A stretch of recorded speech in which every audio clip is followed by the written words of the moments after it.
ada dosa yang sudah kami lakukan. Dan bila disebabkan oleh dosa-dosa itu Engkau timpakan bencana kepada kami, kami bertaubat ya Allah. Kami memohon ampun ya Allah.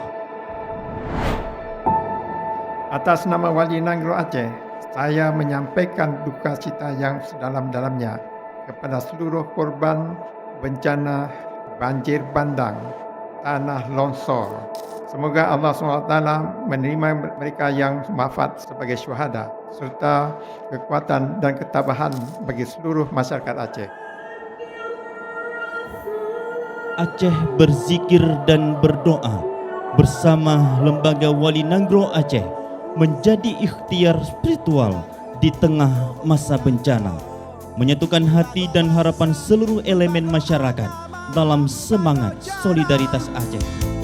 Qad ja'akumur rasulu bil haqqi mir rabbikum. Kata Allah, fa aminu khairan lakum. Ikuti Muhammad, imani Muhammad, kalian akan mendapat yang terbaik.